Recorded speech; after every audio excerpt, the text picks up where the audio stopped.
여러분, 인생 여정이 어떻습니까? 매우 힘든 상황입니까? 내 인생은 왜 이렇게 변화가 없나? 그리고 내 인생은 왜 이렇게 새로움이 없나? 이렇게 여러 여정 중에 자기 인생을 좀 비관적으로 생각하는 분이 있을지 모르겠습니다. 여러분, 오늘 말씀을 통해서 현재의 인생 여정이 어떠하든지 간에 우리의 인생이 역전되는 새로운 기회가 되기를 말씀으로 축복합니다. 오늘 여호수아서 말씀 마지막 시간인데, 여호수아서 보면 여호수아서에 소개되는 대표적인 인물 5명이 있습니다. 첫째는 여호수아이고요, 둘째는 갈렙이고요, 셋째는 엘르아살 대제사장이었죠. 그리고 이제 넷째는 라합, 마지막은 아간이라고 하는 사람입니다. 이 5명의 인물이 여호수아서에서 소개되는 가장 대표적인 인물이다, 이렇게 생각할 수 있는데요. 이제 아간을 제외한 예컨대 여호수아나 갈렙이나 엘르아살이나 그리고 라합이라고 하는 인물까지 이 4명의 인물의 공통점이 있습니다. 공통점이 뭐냐면 인생이 역전된 사람이다, 역전 인생을 만든 사람이다, 이렇게 말씀을 드릴 수가 있습니다. 여러분 잘 알다시피 여호수아, 갈렙 어떤 사람이었습니까? 이들은 애굽으로부터 출애굽을 해서 홍해를 건너고 광야 생활 40년을 거쳐서 이제 가나안 땅 정복과 땅을 분배받고 이제 이 가나안 땅에 정착하게 돼서 살다가 이제 하나님 나라 간 사람들입니다. 이 사람들은. 근데 여러분, 이 사람들이 원래 어떤 상황이었습니까? 애굽에서 종이었습니다. 노예였습니다. 독자적으로 자신의 인생을 계획하고 살 수 있는 사람들이 아니었습니다. 여호수아도 갈렙도 그렇습니다. 그런데 이 사람들이 출애굽을 하고 홍해를 건너고 광야 40년을 거쳐서 가나안 땅에 들어갔습니다. 여러분, 가나안 땅에 들어갈 때 여호수아는 신분이 무엇이었습니까? 그냥 종이었습니까? 모세의 시종이었습니까? 아니죠. 이스라엘을 인도하는 영적인 지도자였습니다. 그리고 오늘 본문 말씀 보게 되면 우리가 읽지 않았습니다만은 29절을 보게 되면 여호수아가 110세에 죽는데, 110세에 죽었을 때 이 여호수아를 일컬어서 뭐라고 불렀냐면 여호와의 종이다, 이렇게 불렀습니다. 그냥 노예 생활하던 한 사람, 일개의 그냥 평범한 한 사람이었던 여호수아, 이 사람이 어떻게 됐습니까? 마지막 그가 110세에 죽었을 때에 사람들은 그를 어떻게 불렀습니까? 성경 그를 어떻게 부르고 있습니까? 그는 여호와의 종이다. 에베드 여호와, 에베드 여호와, 여호와의 종이다. 저 사람같이 하나님께 쓰임받은 사람도 없다. 하나님의 일꾼이다. 저 사람은 진정으로 하나님의 사랑받는 종이었다. 하나님의 쓰신 종이었다. 이렇게 일컬음을 받는 사람이 됐습니다. 한마디로 역전 인생이 된 거예요. 인생이 역전돼 버린 거예요. 노예에서 하나님의 거룩한 일꾼으로, 여호와의 종으로. 사실은 여호수아서를 보게 되면 여호수아를 가리켜서 여호와의 종이라고 하는 말, 여호와 하나님의 일꾼이라고 이렇게 부르는 말이 앞에는 안 나와요. 안 나오고 여호수아가 그 모든 일을 다 마친 다음에 110세의 인생이 마감됐을 때 그것을 기록하면서 여호수아는 여호와의 종이다, 이렇게 일컬음을 치고를 주거든요. 사실은 여호수아서를 보게 되면 모세를 가리켜서 여호와의 종이라고 7번 언급하고 있습니다. 그만큼 모세는 하나님께 쓰임받은 사람이라는 뜻이죠. 그런데 여호수아가 죽었을 때 그를 기록하면서 여호와의 종 눈의 아들 여호수아가 110세에 죽었다, 이렇게 29절 오늘 본문에 그렇게 기록하고 있는 것입니다. 이 말은 애굽에서 종노릇하던 사람, 노예였던 여호수아가 오늘 그의 인생의 마지막은 무엇으로 남고 있는가? 여호와의 종, 하나님의 일꾼, 하나님께 쓰임받은 사람, 한마디로 인생이 역전된 인물로 여기 기록되고 있다는 사실입니다. 여러분 우리 중에 진짜 내 인생은 왜 이럴까? 내 인생은 왜 이렇게 노예 같고 비참하고 낭망이고 실망이고 저주스럽고 열리지 않고 풀리지 않고 내 인생은 왜 이럴까? 이런 생각 가지고 계신 분이 있을지 모르겠습니다만은 오늘 말씀을 통해서 우리도 언젠가 이 땅을 떠나갈 때 역시 누구는 여호와의 종이었다, 하나님의 일꾼이었다, 이렇게 칭송받는 역전의 인생이 되기를 말씀으로 축복합니다. 오늘 상황이 어떠하든지 간에 우리의 인생이 어떻게 평가되고 어떻게 논의하고 어떻게 이야기할 수 있을지 모르지만은 어떻게 평가할 수 있을 상황이 안 된다 하더라도 여러분 오늘 말씀에 은혜 받으시고 여러분 앞으로의 인생 여정 중에 우리의 인생이 역전돼서 하나님의 일꾼으로 하나님께 사랑받는 사람으로 쓰임받는, 하나님이 주시는 샬롬의 은혜를 누리는 그런 인생으로 새로워지기를 말씀으로 축복합니다. 여러분 갈렙을 보세요. 갈렙도 애굽에서 나온 사람이거든요. 그냥 철저하게 노예 생활하고 종로로 하던 사람, 벽돌 만들던 사람, 성을 건축하는 노동하던 사람, 그 사람은 갈렙이었습니다. 그런데 말이죠, 이 사람이 홍해를 건너고 이제 광야 40년을 지나서 이제 여러분 정탐꾼의 역할도 하고 이제 가나안 땅에 들어왔습니다. 그는 어떤 인물로 남았습니까? 그는 헤브론을 아무도 정복하고 싶지 않는, 다 피하고 싶은, 싸우고 싶지 않는 그런 곳을 직접 달라고 해서 자기가 믿음으로 정복하고 믿음으로 정복했을 뿐만 아니라 성을 쌓고, 그리고 어떻습니까? 그것을 하나님께 영광스럽게 드리면서 레이지파를 위하여 하나님의 영광을 위해서 그 성을 드린 사람, 그 사람이 바로 갈렙이었습니다. 갈렙이라는 이름의 뜻은 공격한다는 뜻입니다. 공격자.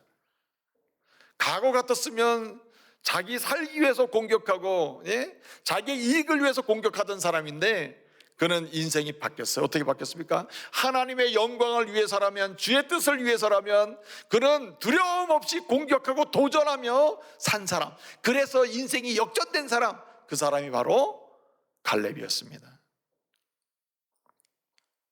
여러분 여호수아의 이름의 뜻이 뭐죠? 1번 여호와는 구원이시다, 2번 여호와는 패망이시다. 여호와는 구원이시다 하는 게 이제 여호수아의 뜻이거든요. 여호수아는요, 여호수아는 그의 애굽의 노예로부터 나와가지고 그의 죽음의 인생 여정 마지막까지 그의 인생이 역전되는데 어떻게 역전됩니까? 여호와 하나님은 구원하시는 분이다, 하나님은 이렇게 구원하셨다, 하나님은 이렇게 하나님의 거룩한 역사를 이루시고 구원하시는 영광을 나타내시는 분이다, 그렇게 증거하는 역전의 인물이 됐단 말이에요. 여러분 우리도 평생 인생을 살면서요, 하나님은 구원하시는 분이다, 하나님은 역사하시는 분이다, 하나님은 살리시는 분이다, 하나님은 일으키시는 분이다, 이런 하나님을 증거하는 역전의 인물 되어야 하지 않겠습니까? 이런 성도 되시길 바랍니다. 여러분 여호수아를 보게 되면 라합이라는 여성이 나와요. 여러분 라합보다 더 비참한 여성이 여기 있습니까? 라합보다 더 비참한 남성들이 있습니까? 라합은 신분이 기생이었습니다. 그 시대에 버림받은 사람이요, 모욕당하는 사람이요, 인간으로 존중받지 못하던 사람이었습니다. 그는 그의 몸으로 그의 인생을 겨우겨우 지탱하는 한 여인이었어요. 근데 여러분 라합이 어떻게 됐습니까? 라합은 예수님의 족보의 한 자리를 차지해요. 예수님이 이 땅에 오시는 족보 속에 라합이 예수님의 족보에 들어간다고요. 히브리서는 이렇게 얘기합니다. 믿음으로 라합은 정탐꾼도 섬기고, 그는 믿음으로 라합은 하나님을 바라보고, 믿음으로 라합은 인생이 어떻게 됐다는 말입니까? 역전된 사람이었다. 기생에서 하나님의 사람으로, 기생에서 예수님의 족보를 드러내는 여인으로, 그리스도가 오시는데 밝혀주는 여인으로 쓰임받은 사람이 누구냐? 바로 라합이라. 라합이라는 이름의 뜻은요, 넓다는 뜻입니다. 넓다. 여러분 그 넓은 자신의 인생 여정을요, 자신의 그 음욕, 욕망, 그리고 살기 위한 생존을 위한 것으로 내 몸을 사용하고 막 사용하던 그 몸을 어떻게 썼습니까? 거룩함으로 바꿔서 오실 주님을 바라보게 만드는 그런 순결하고 정직한 여인으로 쓰임받은 여인이 라합이 아닙니까? 그리고 오늘 오고는 모든 세대들이 라합을 듣습니다. 라합에 관한 이야기를 해요. 라합은 기생이었으나 하나님의 은혜를 알려주는 예수님의 족보의 인물이 되었다. 넓게 온 세상 속에 선포되는 여인이 되었다. 역전의 인물이 되었단 말이에요. 이걸 보여주는 거 아닙니까?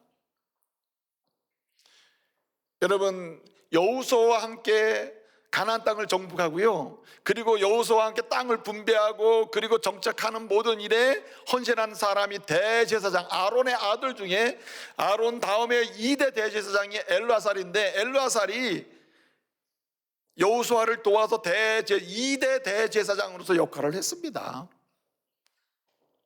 엘르아살도 여러분 생각해 보세요. 그가 특별한 사람이 있습니까? 특별한 조건이 됩니까? 그의 형 나답과 엘로는요 어떻게 됐습니까? 그는 하나님이 원하시고 하나님 말씀하시는 불을 사용하지 않고 불을 붙이다가 그는 다 죽었잖아요. 형들은 죽었으나 엘르아살은 어떻습니까? 엘르아살은 오직 하나님이 원하시는 대로 인생을 살다가 어떻게 역전되는 인생을, 본래 대제사장이 될 수 없는 사람이에요. 그 형들이 있었기 때문에. 근데 결론은 이 사람이 대제사장이 됐단 말이에요. 객관적으로는 될 수 없는 사람이었는데 되거든요. 이게 역전이라는 거예요. 역전. 왜 그렇습니까? 이유가 있어요. 그 이유를 오늘 찾아야 되는 것입니다. 엘르아살이라고 하는 뜻은 하나님은 돕는다는 뜻이에요. 엘르아살은 평생 인생을 살면서요, 하나님이 이렇게 도우셨다, 하나님이 이스라엘 이렇게 도우셨다, 하나님이 우리를 이렇게 도우셨다, 정복하게 하셨다, 분배하게 하셨다, 정착하게 하셨다, 하나님이 요단을 우리를 건너게 하셨다. 여러분, 요단강을 건널 때 제일 먼저 뭘 메고 가죠? 언약궤를 메고 가죠. 언약. 이게 다 누가 합니까? 제사장들이 하는 거 아니에요? 하나님이 우리를 이렇게 도왔다, 하나님이 이렇게 돕고 계시다, 하나님이 내 인생을 여기까지 돕고 하나님이 우리 백성을 이렇게 돕고 있다고 하는 이 사실을 증거하는데 쓰임받은 역전의 인생이 누구냐? 바로 엘르아살이다 이거예요. 여러분도 어디를 가든지 무엇을 하든지 말이죠, 하나님이 이렇게 도우신다고 하는 증거의 인물이 되시길 바랍니다. 하나님이 우리를 이렇게 돕고 계시다, 하나님이 우리를 이렇게 도우셔서 이기게 하신다, 길을 여신다, 증거할 수 있는 이 시대의 엘르아살 되시길 바랍니다. 역전의 인물이 되어야 돼요. 여러분, 여호수아처럼 이렇게 여호와가 구원하신다고 하는 사실을 증거하는 역전의 인물, 갈렙처럼 여러분 단순히 개인의 이익을 위해 공격하고 도전하는 게 아니라 하나님의 영광을 위하여 믿음의 역사를 위해서 도전하면서 그렇게 새롭게 증거하는 이렇게 인물, 또 뿐만 아니라 라합처럼 그 넓은 자신의 이름의 의미를, 그리스도의 영광을 드러내고 오실 주님을 보여주고 오실 예수님을 알려주는 인물로 기생해서 그렇게 쓰임받는 역전의 인물로, 그리고 엘르아살처럼 하나님이 이렇게 돕는다, 이렇게 도우신다, 이렇게 내 인생을 도왔다, 우리를 도우신다, 도우신 하나님의 역사를 강력하게 증거하는 역전의 인물로 우리 모두가 여호수아처럼 갈렙처럼 라합처럼 엘르아살처럼 이렇게 쓰임받기를 말씀으로 축복합니다. 이렇게 쓰임받는 역전의 인물이 되려면 어떻게 해야 합니까? 오늘 여호수아서의 결론이 여기 있어요. 오직 여호와 하나님만 잘 섬겨라, 하나님을 잘 섬겨라, 여호와만 섬겨라, 주님만 섬겨라, 하나님만 섬겨라. 하나님만 섬기는 사람, 주님만 섬기기로 다짐하고 결단하며 주님만 섬기는 그 사람, 우리 하나님이 그 인생을 역전시켜 주심을 믿으시길 바랍니다. 오늘 여기 말씀을 보면 주님을 알수록 잘 섬긴다는 거예요. 그래서 오늘 우리가 18절까지 읽었는데 19절에서 중요한 얘기 해주고 있어요. 우리 하나님 어떤 하나님? 거룩하신 하나님이다, 질투하신 하나님, 이렇게 소개하고 있거든요. 아무튼 중요한 게 뭐냐면 거룩하신 하나님을 알면 주님을 섬기게 된다는 거예요. 주님을 모르면 주님이 원하시는 대로 섬길 수가 없는 거예요. 그래서 아는 만큼 섬긴다, 아는 만큼. 그런 면에서는 영적인 차원에서 보게 되면 아는 게 힘인 거죠. 주님을 아는 만큼 주님을 섬기게 되고 주님을 아는 만큼 주님을 경배할 수 있는 순결함이 생기는 것입니다. 그래서 여러분, 주님이 거룩하신 하나님이시기 때문에 거룩하신 하나님을 섬기려면 어떡합니까? 우리가 순결해야 한 거죠. 그래서 오늘 14절은 이렇게 말씀하고 있습니다. 뭐라고 하냐면 온전함과 진실함으로 주님을 사랑하고 섬겨라, 그렇게 말씀하고 있어요. 14절에 여기 온전함이란 섬김의 수준을 가리켜요. 섬길 때, 우리 하나님 섬길 때 수준은 어느 정도여야 되느냐? 온전함 수준이어야 되고 방법이 있어요. 섬기는 방법은 뭐냐? 진실함으로 해야 한다. 그래서 온전함과 진실함으로 하나님을 섬겨라. 진실함은 방법이고 온전함은 수준을 가리키는 거예요. 수준. 내가 온전한 것처럼 너희도 온전하라. 주님을 닮아가는 수준으로 갈 때 주님을 닮기를 원하는 게 자체가 주님을 섬기는 겁니다. 여러분, 누군가를 존경하고 누군가를 섬기고 누군가를 따라가기를 원하면 어떻습니까? 닮는 거 아니에요.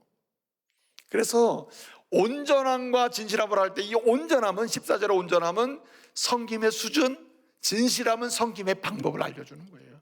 진실한 마음으로 주님을 닮아가고자 할 때 이게 뭡니까? 거룩하신 주님을 섬긴다는 거죠. 근데 여러분, 우리가 정말 알아야 될 주님이 있다. 어떤 주님을 알아야 됩니까? 여러분, 23장을 보면요, 23장을 보면 이제 땅을 분배받고 돌아가야 하는 12지파 사람들에게 여호수아가 고별 설교를 하거든요. 마지막 교훈을 해줘요. 쭉 해주는데 그 23장 3절을 보면 뭐라고 말씀하냐면, 기억하라, 잊지 말아라. 하나님은 너희를 위하여 뭐 하시는 분? 싸우시는 분이다. 이 가나안 땅을 정복하게 된 것도 하나님이 너희를 위해 싸워주셨기 때문이고, 앞으로 너희가 전쟁을 해야 한다면 그것도 이길 수 있는 이유는 하나님 너희를 위해 싸워주시기 때문이다. 하나님이 어떤 분이냐? 하나님의 자녀를 위해 싸워주시는 분이다. 아멘. 하나님은 어떤 분입니까? 하나님은 우리를 위해 싸워주시는 분이다. 우리를 대신해 싸워주시고 우리를 대신해서 일해주시는 분이다. 근데 여러분, 하나님이 우리를 위해 대신해 싸우신다는 건 뭡니까? 전쟁에서 건져준다는 말이고, 싸워준다는 말은 무엇입니까? 함께 하신다는 말이고, 싸워주신다는 말은 무엇입니까? 대신 짐을 져준다는 말이고, 싸워주신다는 말은 무슨 말입니까? 우리에게 승리의 결과를 부르게 하신다는 말 아닙니까? 죽어도 살리시는 분, 망해도 일으키시는 분, 그 뜻이 아닙니까? 그래서 우리는 나를 위하여 대신에 싸워주심으로 인하여 나를 건지신 하나님을, 또 나와 함께 하신 하나님을, 나의 필요를 공급하신 하나님을, 심지어는 내 일생 여정에서 어떤 상황에서도 다시 일어나게 하시는 그 하나님을 기억하면서, 교제하면서 주님을 섬겨야 할 줄로 믿습니다. 그래서 우리는 이런 하나님을 각 삶의 영역에서 나를 어떻게 건져주셨는가, 어떻게 건지시기를 예비하시는가, 또 나를 어떻게 도우시려고 하시는가, 나를 어떻게 나와 동행하시고자 하시는지, 동행하셨으며 하시고 계시며 어떻게 동행하시기를 원하시는지 알기를 힘써야 돼요. 그럴 때 어떻게 합니까? 주님을 잘 섬길 수 있는 거죠. 여러분, 주님을 알기를 힘써야 하는 이유는 아는 만큼 깊이 있게 순결하게 주님을 섬길 수 있기 때문입니다. 여러분, 호세아를 보게 되면, 호세아는 하나님이 호세아를 통하여 하나님의 사랑에서 이탈하고 하나님을 섬긴다고 하면서 하나님이 원치 않는 방식으로 하나님을 섬기는 이스라엘을 향해서 그 사랑의 메시지를 주는 말씀이 호세아거든요. 그때 어떻게 시작하고 있습니까? 호세아 4장 6절을 보면 이렇게 말씀하고 있습니다. 내 백성이 무엇이 없어 망해요? 하나님을 아는 지식이 없어 망한다. 하나님을 너무너무 몰라. 하나님을 몰라서 망한다. 몰라서. 그리고 뭐라고 얘기합니까? 6장에 가면 호세아 6장 3절에 그러므로 우리가 어떻게 해야 되는? 우리가 힘써 여호와를 알자. 힘써 여호와를 알자. 힘써 여호와를 알기를 힘써보라. 그래야 우리가 산다는 말이에요. 그래서 여러분, 주님은 일상의 삶의 여정에서 나와 어떻게 함께 하시나, 나의 필요를 어떻게 공급하시나, 나를 어떻게 건져주시나, 나를 어떻게 일으키시나, 이런 부분에 관심을 갖고 주님과 교제하다 보면 주님을 더 깊이 알게 될 줄로 믿습니다. 이렇게 주님을 자꾸만 알게 되는 거예요. 마지막 한 가지는요, 오늘 여기 말씀을 보면 아주 중요한 사실을 알려줍니다. 여러분, 주님을 잘 섬기려면 어떻게 해야 되느냐? 여러분, 주님의 말씀, 주님의 계명, 주의 말씀을 기준으로 선택과 결정을 해야 한다는 말입니다. 그러니까 주님의 말씀을 준행할 때, 준행하면 할수록 주님을 잘 섬기게 되는 거죠. 그래서 여러분, 요단 동편에 이제 므낫세 지파, 그리고 갓 지파, 르우벤 지파가 땅을 분배받고 요단강을 건너서 이제 가게 됐잖아요. 가게 됐는데 그 가게 된 두 지파 반에게 여호수아가 돌아가면 그곳에서 창대케 되고 샬롬을 누리고 역전하는 승리를 계속 경험하려면 어떻게 해야 되느냐? 하나님 잘 섬겨야 되는데 잘 섬기는 방법을 알려주거든요.